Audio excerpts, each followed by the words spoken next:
kali ini Zahra ingin mendongeng anak tentang kancil yang sombong mengajak lomba lari dengan siput. Bagaimana ceritanya? Mari kita simak. Pada suatu masa, di dalam sebuah hutan terdapat seekor kancil yang tengah berlarian. Kemudian, ia tidak sengaja bertemu dengan seekor siput yang juga ada di pinggir sungai. Kancil yang sangat sombong tersebut pun mulai bertikus. Lantaran siput hanya mampu berjalan lambat sementara kancil bisa berlari-lari sesuka hatinya. Dengan sangat angkuh, akhirnya si kancil pun berkata kepada siput, "Hai siput, apakah kamu berani beradu balapan lari denganku?" Ucap kancil dengan nada sombong dan dia tahu bahwa sang siput sudah pasti akan menolak, lantaran tidak pernah mungkin menang mengalahkan sang kancil. Namun yang terjadi adalah di luar dugaan. Ternyata siput tersebut menerima tantangan si kancil. Akhirnya keduanya membuat kesepakatan menentukan hari tanding mereka yang akan balapan lari. Akhirnya semua sepakat, dan si kancil pun tidak sabar menunggu hari-hari di mana perlombaan tersebut digelar.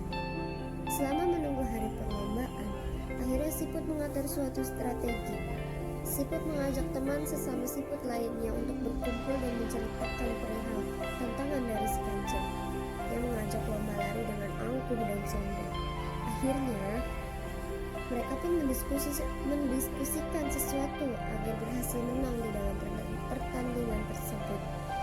Strateginya adalah di sepanjang tepi sungai, para siput harus berbaris dengan rapi, dan ketika sang kancil memanggil, maka yang ada di tepi tersebut harus menjawab si kancil.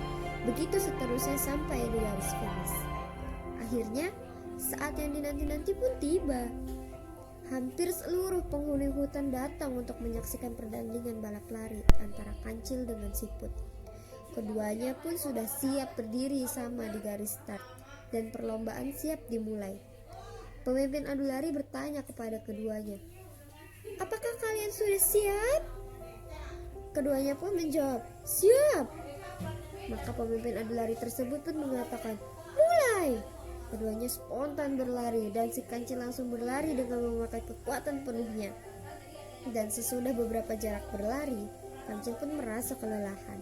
Nafasnya pun mulai tak karuan dan terengah-engah. Ia pun berhenti sejenak di jalan sembari memanggil sang siput.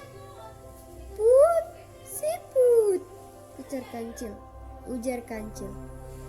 "Ya, aku di sini," jawab siput sembari berjalan dengan lamban di hadapan sang kancil.